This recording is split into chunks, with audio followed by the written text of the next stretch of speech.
Hi there, I hope you're good.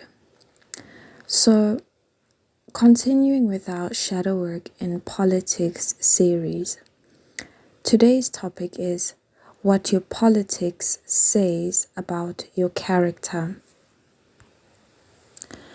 This series is about seeing how our personal shadows that we ignore plays out collectively in the political sphere, because the shadow is that which you fear, neglect, reject, and ignore within yourself because you perceive those things to be wrong and evil, and they are not what you thought would be acceptable or accepted as you by your environment, by your family, by society, but your shadow is still very much you. What we see play out in politics is a direct reflection of us collectively. We can't scapegoat that onto politicians. We can't deny what is going on as being a reflection of who we are. When we think of people from a different jurisdiction, so if you think of the politics of Burundi, it is a direct reflection of the people of Burundi. If you think of the politics in the Congo, it is a direct reflection of the conscious and unconscious beliefs of the people of the Congo. If you think of politics in America, it is a direct reflection of the beliefs of the people of America. You can't deny what is going on in the political sphere of your country as being a direct reflection of you. So most people just mean, for this, it just means that they fight with certain people to be right, to have their view be the dogma of the day. But it's so much more nuanced than that. It's that our unconscious beliefs, it's often what is playing out in politics, not the debates you have with your friends. Hence today's topics. What your politics says about your character is oftentimes the things about your character that you don't want to admit is you. You may support a certain political stance, but really what underpins your support of those politics is oftentimes your fears. What you fear, and then what politicians have weaponized through your fear to then sell you back a political stance that says that you will be saved if you support this and you will be condemned if you support that.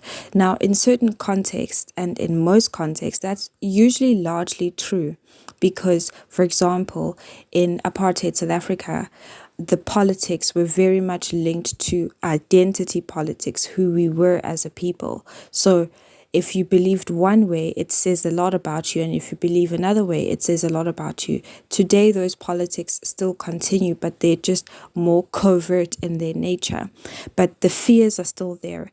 People are often not very economically secure, and politics is how a lot of those insecurities and fears plays out.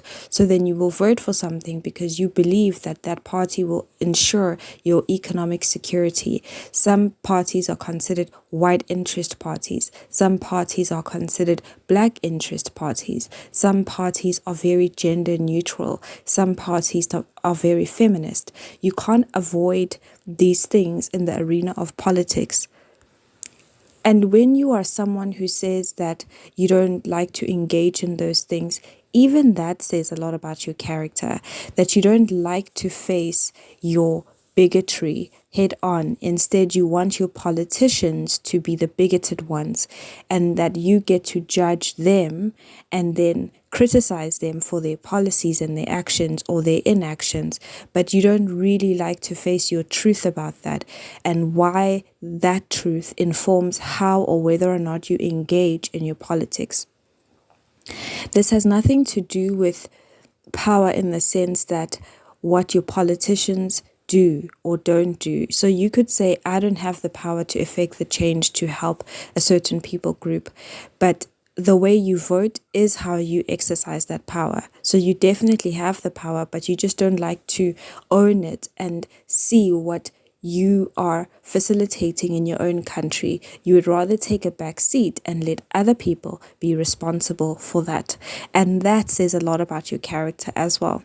We don't like to talk about these things, but it's very important that we do, especially during these times when so much is being weaponized against us as a people, because we don't like to see our personal character as being reflected in our collective politics.